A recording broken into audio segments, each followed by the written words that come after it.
ये है एक ह्यूमन कैट ट्रांसलेटर। कमाल देखिए। ये है नैशविल टेनेसी की पेनी। ये बिल्ली से बोलने के लिए एक फोन ऐप इस्तेमाल कर रही हैं। जी हाँ, ये पेनी की आवाज थी बिल्ली की आवाज में, और उनकी बिल्ली फ्लेम को ये समझ में भी आई।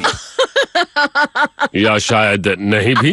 मैं जानना चाहूंगा कि इन्होंने बिल्ली से कहा क्या। हम भी यही चाहेंगे। ये है कैट ह्यूमन कैट ट्रांसलेटर। क्या इस ऐप के जरिए वाकई बिल्ली से बात कर सकते हैं? इंसान बिल्लियों को बहुत वक्त से पालते आए हैं, लेकिन हम इनकी अलग अलग आवाजों का मतलब कुछ ज्यादा नहीं समझते। बेशक ये कैट कम्युनिकेशन ऐप है, लेकिन शायद ये मन बहलाव की चीज ज्यादा है। लेकिन बिल्ली को शायद इसमें मजा नहीं आ रहा है। इसे भला इतना गुस्सा क्यों आ गया? ये बिल्ली एक दूसरी बिल्ली की आवाज सुन रही है। ये उस बिल्ली को नहीं जानती और वो इसे अपने इलाके में नजर भी नहीं आ रही।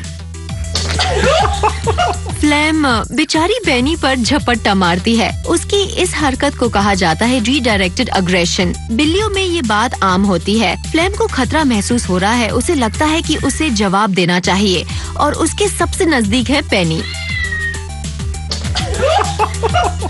मैं बिल्ली की तरह बात कर सकता हूँ। म्याऊ म्याऊ म्याऊ। बहुत बढ़िया साद। म्याऊ म्याऊ म्याऊ।